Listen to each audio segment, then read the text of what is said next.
Hello, and welcome to episode 200 of Prose. This week, feel the drift of language through isolation, and attend a macabre wedding. Please consider heading to prosepodcast.com, our one-stop shop for all things prose. There, you can find all sorts of social links, the episodes, a shop for swag, the show's Patreon, and more. On social media, like and share away. Most importantly, please do consider subscribing, rating, and or reviewing this podcast wherever you grab all of your podcasts. Thanks so much for listening. Let's get to the tales, shall we? This week, we have That Accent and The Wedding-Knell by Nathaniel Hawthorne. Enjoy.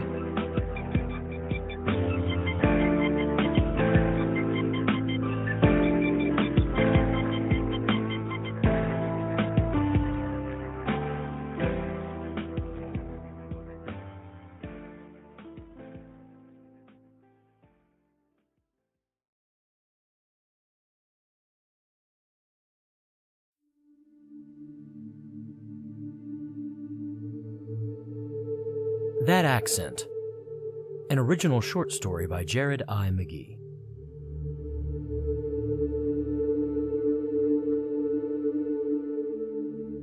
Madam Interlocutrix of the Southern Reaches, I am writing to respond to your last inquiry, re. the delay on the new bridge linking the eastern and western land masses divided by the receding of one of the last ice shelves, Eros 81, Section B, Subsection 38.961, Mark 1.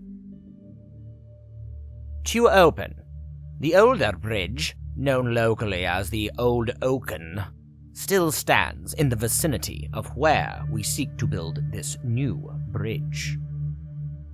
Surprisingly, the Oak Bridge defies expectation and stands stalwart sentinel over the area, still sturdily linking some of the first permanently non-iced land from before the Great Warming. As your eminence very well may know, but what came as a surprise to me is that the microbial degradation was so low when the temperatures were constantly and consistently sub-zero that the wood simply did not waste away as it is wont to do.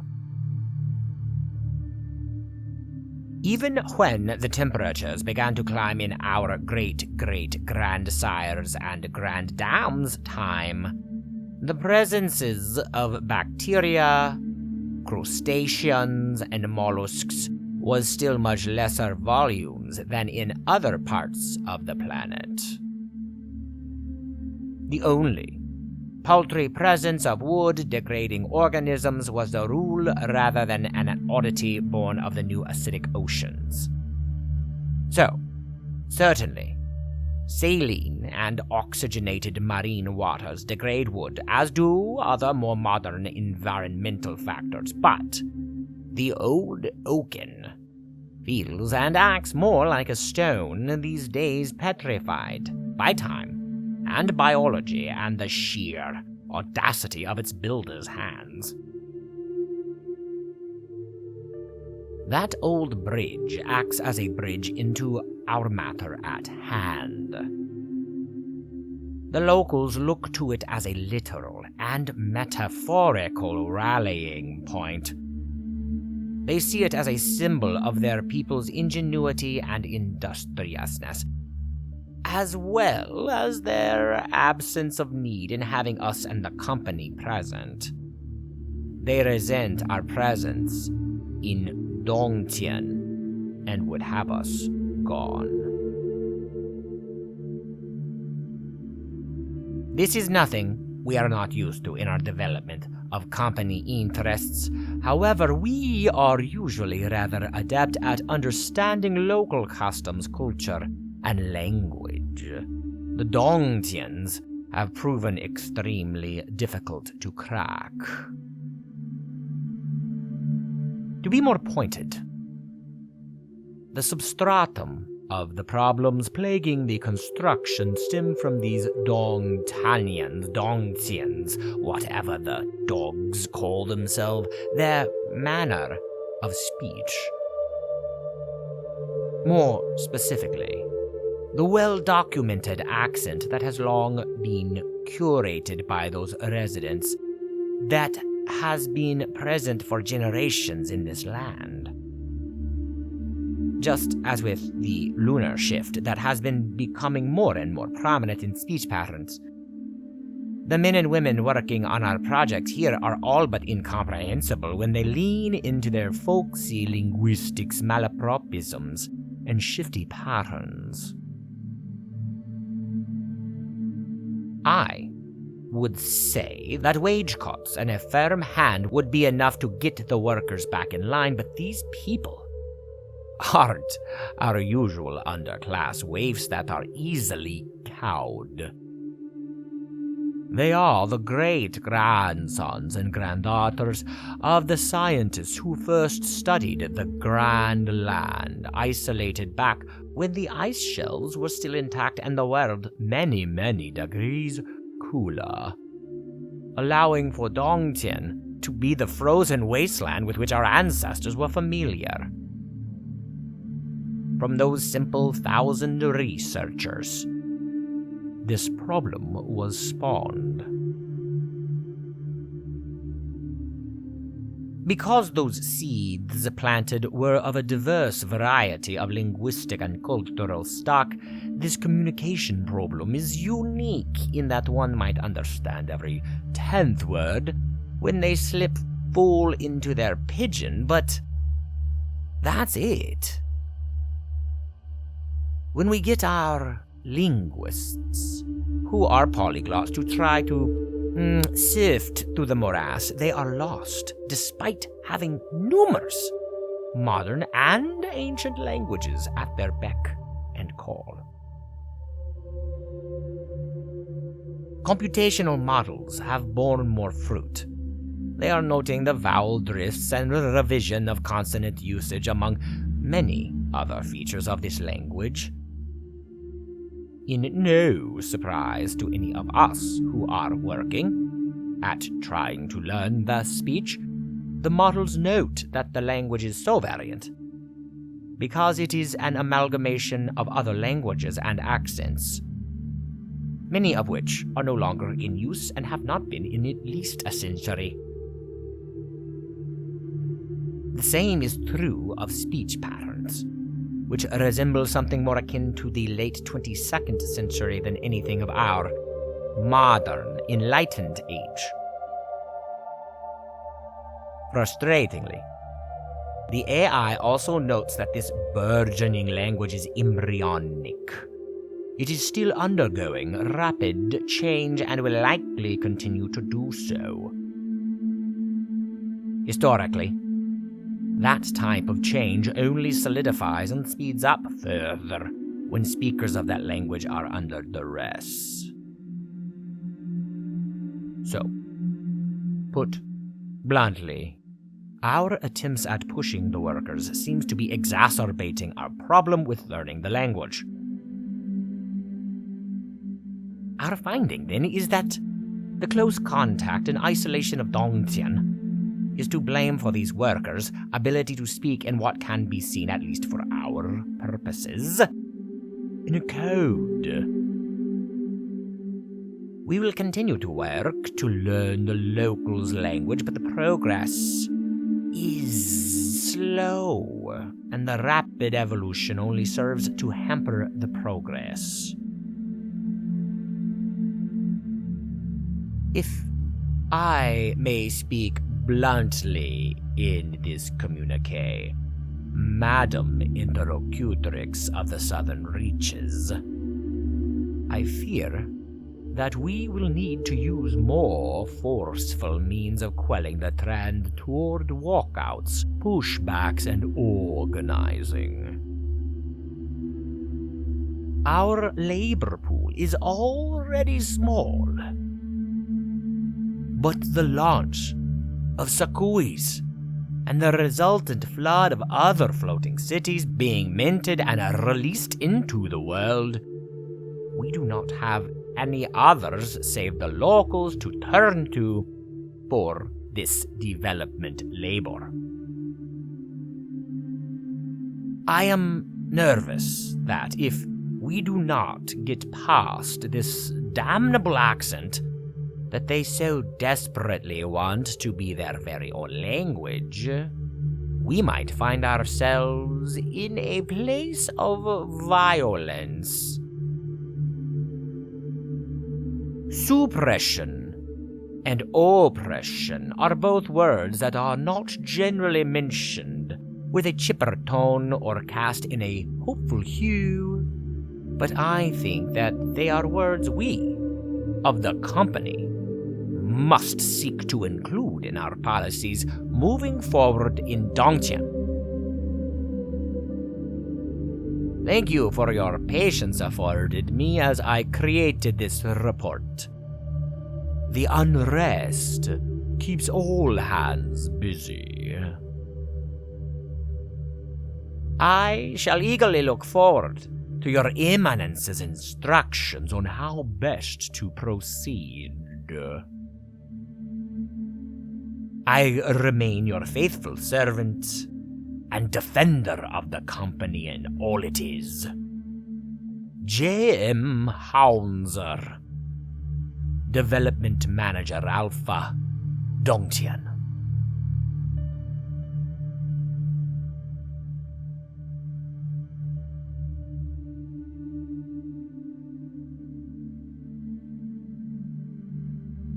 Thank you for listening to That Accent, an original short story by me, Jared I. McGee. Next up, stick around for The Wedding-Knell by Nathaniel Hawthorne.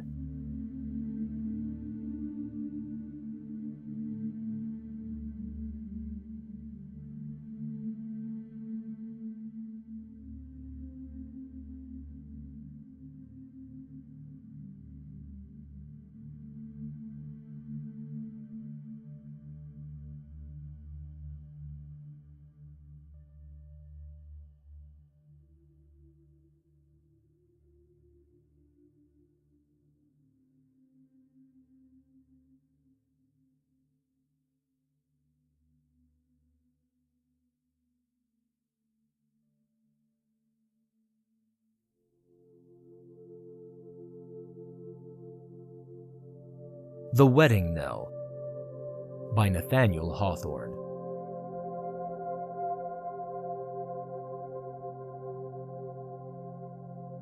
There is a certain church in the city of New York which I have always regarded with peculiar interest, on account of a marriage there solemnized under very singular circumstances. In my grandmother's girlhood, that venerable lady chanced to be a spectator of the scene, and ever after made it her favorite narrative. Whether the edifice now standing on the same site be the identical one to which she referred, I am not antiquarian enough to know, nor would it be worthwhile to correct myself, perhaps of an agreeable error, by reading the date of its erection on the tablet over the door. It is a stately church surrounded by an enclosure of the loveliest green, within which appear urns, pillars, obelisks, and other forms of monumental marble, the tributes of private affection, or more splendid memorials of historic dust. With such a place, though the tumult of the city rolls beneath its tower, one would be willing to connect some legendary interest.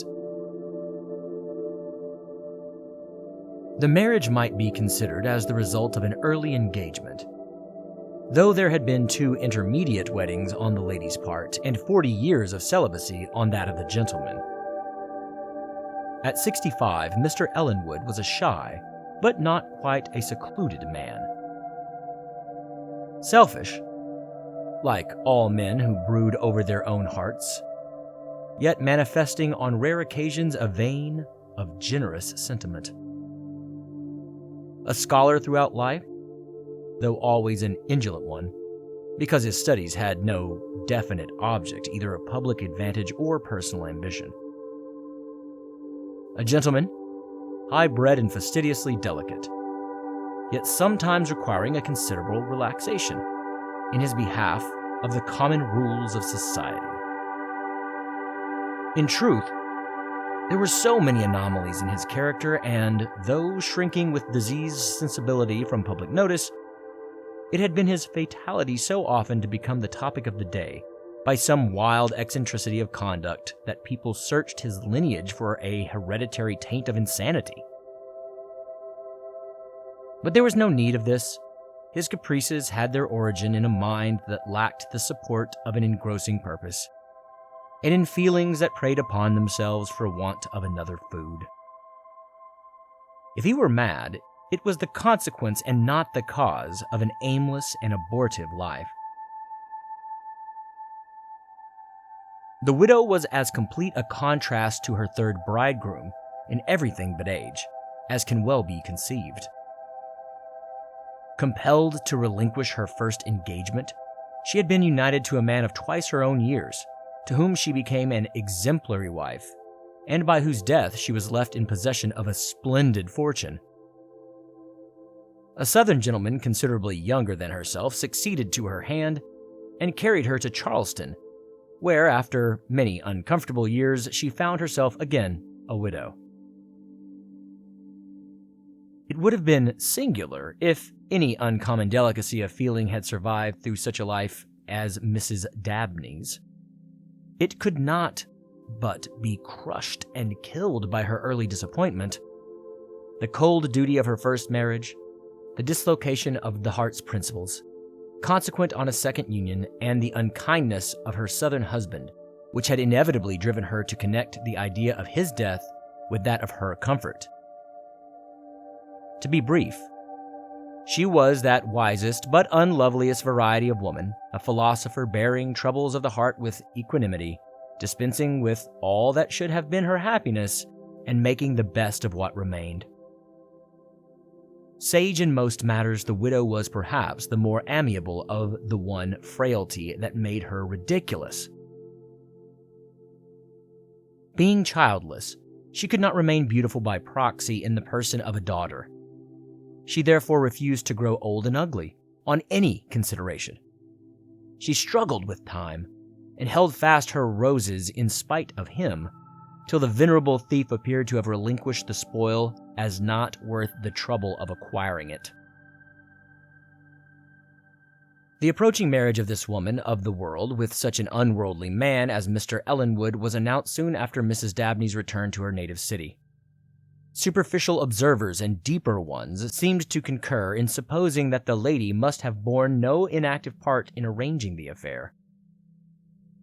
There were considerations of expediency which she would be far more likely to appreciate than Mr. Ellenwood, and there was just the specious phantom of sentiment and romance in this late union of two early lovers, which sometimes makes a fool of a woman who has lost her true feelings among the accidents of life.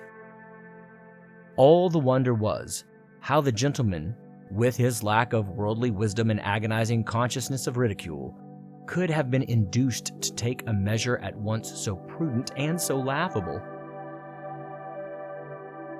But while people talked, the wedding day arrived. The ceremony was to be solemnized according to the Episcopalian forms, and in open church with a degree of publicity that attracted many spectators who occupied the front seats of the galleries and the pews near the altar and along the broad aisle. It had been arranged, or possibly it was the custom of the day, that the parties should proceed separately to church. By some accident, the bridegroom was a little less punctual than the widow and her bridal attendants, with whose arrival, after this tedious but necessary preface, the action of our tale may be said to commence. The clumsy wheels of several old-fashioned coaches were heard, and the gentlemen and ladies composing the bridal party came through the church door with the sudden and gladsome effect of a burst of sunshine. The whole group, except the principal figure, was made up of youth and gaiety. As they streamed up the broad aisle, while the pews and pillars seemed to brighten on either side, Their steps were as buoyant as if they mistook the church for a ballroom and were ready to dance hand in hand to the altar. So brilliant was the spectacle that few took notice of a singular phenomenon that had marked its entrance. At the moment when the bride's foot touched the threshold, the bell swung heavily in the tower above her and sent forth its deepest knell. The vibrations died away and returned with prolonged solemnity as she entered the body of the church. "Good heavens, what an omen!" whispered a young lady to her lover. "On my honor," replied the gentleman. "I believe the bell has the good taste to toll of its own accord. What has she to do with weddings? If you, dearest Julia, were approaching the altar, the bell would ring out its merriest peal. It has only a funeral knell for her." The bride and most of her company had been too much occupied with the bustle of entrance to hear the first boding stroke of the bell, or at least to reflect on the singularity of such a welcome to the altar. They therefore continued to advance with undiminished gaiety. The gorgeous dresses of the time, the crimson velvet coats, the gold-laced hats, the hoop petticoats, the silk, satin, brocade, and embroidery, the buckles, canes, and swords, all displayed to the best advantage on persons suited to such finery, made the group appear more like a bright-colored picture than anything real.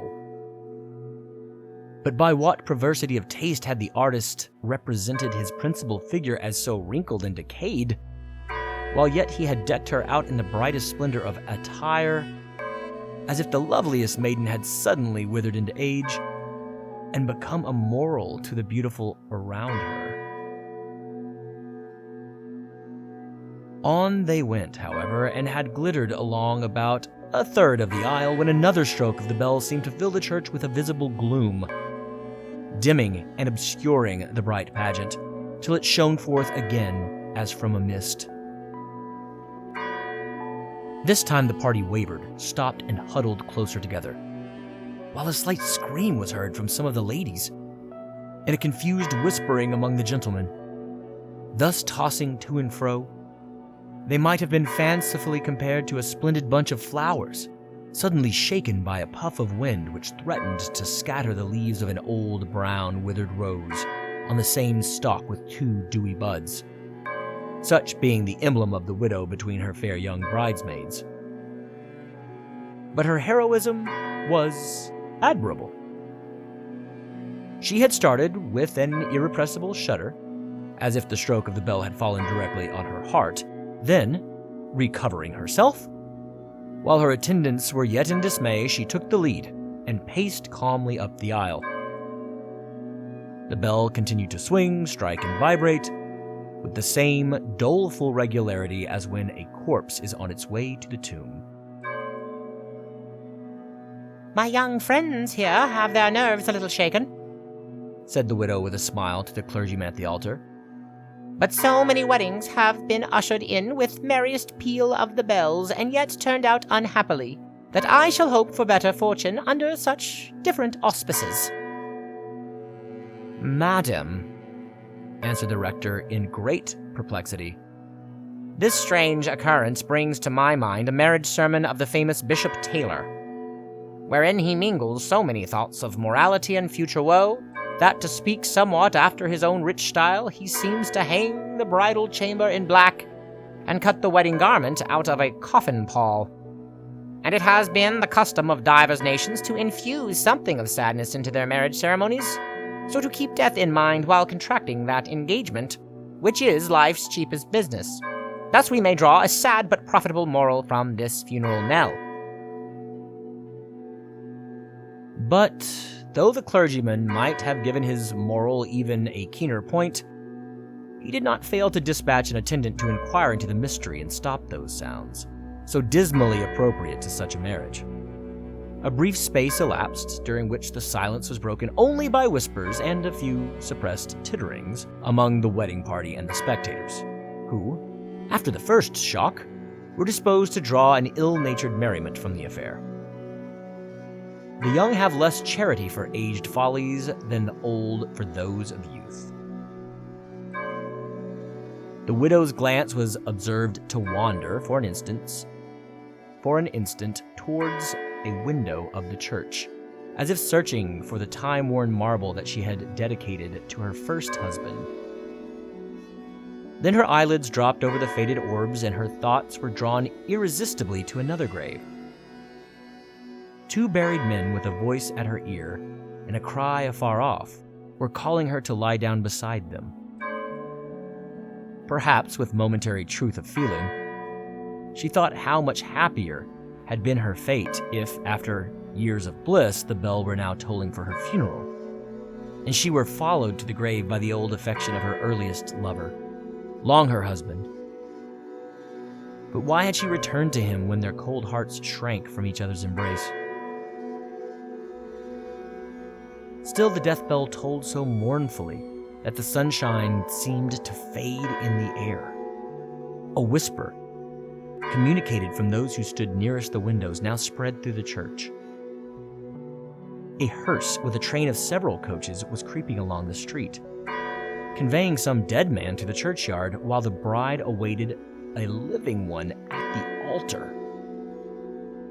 Immediately after, the footsteps of the bridegroom and his friends were heard at the door.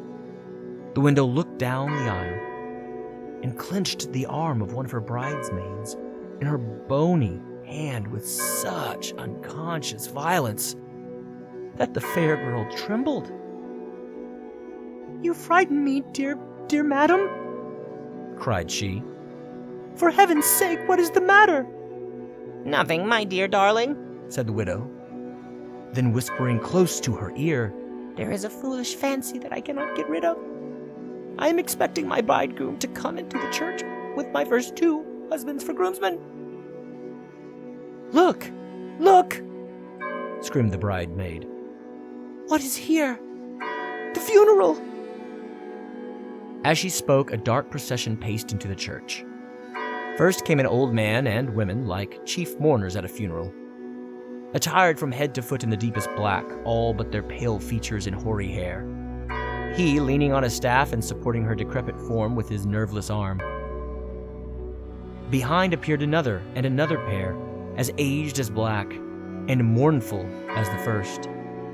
As they drew near, the widow recognized in every face some trait of former friends, long forgotten but now returning as if from their old graves to warn her to prepare a shroud, or, with purpose almost as unwelcome, to exhibit their wrinkles and infirmity and claim her as their companion by the tokens of her own decay. Many a merry night had she danced with them in youth, and now in joyless age she felt that some withered partner should request her hand, and all unite in a dance of death to the music of the funeral bell. While these aged mourners were passing up the aisle, it was observed that, from pew to pew, the spectators shuddered with irrepressible awe, as some object hitherto concealed by the intervening figures came full in sight. Many turned away their faces, others kept a fixed and rigid stare, and a young girl giggled hysterically and fainted with the laughter on her lips. When the spectral procession approached the altar, each couple separated and slowly diverged till in the center appeared a form that had been worthily ushered in with all the gloomy pomp. The death knell and the funeral. It was the bridegroom in his shroud. No garb but that of the grave could have befitted such a death-like aspect. The eyes indeed had the wild gleam of a sepulchre lamp. All else was fixed in the stern calmness which old men wear in the coffin. The corpse stood motionless, but addressed the widow in accents that seemed to melt into the clang of the bell, which fell heavily on the air while he spoke. "Come, my bride," said those pale lips. "The hearse is ready. The sexton stands waiting for us at the door of the tomb. Let us be married and then to our coffins." How shall the widow's horror be represented? It gave her the ghastliness of a dead man's bride. Her youthful friends stood apart, shuddering at the mourners. The shrouded bridegroom and herself, the whole scene expressed by the strongest imagery. the vain struggle of the gilded vanities of this world when opposed to age, infirmity, sorrow, and death. The awestruck silence was first broken by the clergyman. Mr. Ellenwood, said he, soothingly yet with somewhat of authority. you are not well. Your mind has been agitated by the unusual circumstances in which you are placed. The ceremony must be, deferred. As an old friend, let me entreat you to return home. Home? But not without my bride, answered he in the same hollow accents. You deem this mockery perhaps madness. I had bedizened my aged and broken frame with scarlet and embroidery. Had I forced my withered lips to smile at my dead heart, that might have been mockery or madness. But now, let young and old declare which of us has come hither without a wedding garment, the bridegroom or his bride. He stepped forward at a ghostly pace and stood beside the widow, contrasting the awful simplicity of his shroud with the glare and glitter in which she had arrayed herself for this unhappy scene. None that beheld them could deny the terrible strength of the moral which his disordered intellect had contrived to draw. Cruel! Cruel! Groaned the heart-stricken bride. Cruel? Repeated he, then losing his death-like composure in a wild bitterness. Heaven judge which of us has been cruel to the other. In youth you deprived me of my happiness, my hopes, my aims. You took away all the substance of my life and made it a dream without reality enough even to grieve at, with only a pervading gloom through which I walked wearily and cared not whither. But after 40 years, when I have built my tomb and would not give up the thought of resting there, nor not for such a life as we once pictured, you call me to the altar. At your summons, I am here. But your husbands have enjoyed your youth, your beauty, your warmth of heart, and all that could be termed your life. What is there for me but your decay and death? And therefore, I have bidden these funeral friends, and bespoken the sexton's deepest nail, and am come in my shroud to wed you, as with a burial service, that we may join our hands at the door of the sepulchre, and enter it together. It was not frenzy. It was not merely the drunkenness of strong emotion in a heart unused to it that now wrought upon the bride. The stern lesson of the day had done its work. Her worldliness was gone. She seized the bridegroom's hand. Yes, cried she. let us wed, even at the door of the sepulchre. My life is gone in vanity and emptiness, but at its close there is one true feeling. It has made me what I was in youth. It makes me worthy of you. Time no more for both of us. Let us wed for eternity. With a long and deep regard, the bridegroom looked into her eyes while a tear was gathering in his own. How strange that gush of human feeling from the frozen bosom of a corpse. He wiped away the tears, even with his shroud. "Beloved of my youth," said he, "I have been wild. The despair of my whole lifetime had returned at once and maddened me. Forgive and be forgiven. Yes, it is evening with us now, and we have realized none of our morning dreams of happiness. But let us join our hands before the altar as lovers whom adverse circumstances have separated through life, yet who meet again as they are leaving it and find their earthly affection changed into something holy as religion. And what is time to the married of eternity?" Amid the tears of many, and a swell of exalted sentiment in those who felt aright, was solemnized the union of two immortal souls. The train of withered mourners, the hoary bridegroom in his shroud, the pale features of the aged bride, and the death bell tolling through the whole, till its deep voice overpowered the marriage words, all marked with the funerary and the funeral of earthly hopes. But as the ceremony proceeded, the organ, as if stirred by the sympathies of the impressive scene, poured forth an anthem, first mingling with this dismal knell, then rising to a loftier strain till the soul looked down upon its woe. And when the awful rite was finished, and with cold hand in cold hand, the married of eternity withdrew, the organ's peal of solemn triumph drowned the wedding-knell.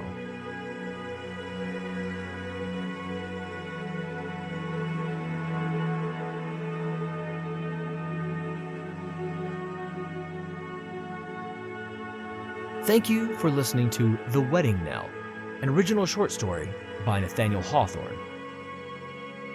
All sounds you have heard come from YouTube's free audio library as well as freesound.org.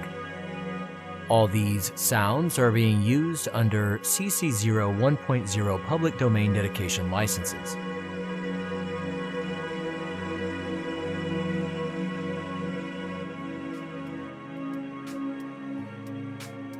Before we head out today, I want to take a moment and note that this is quite the inflection point for the show.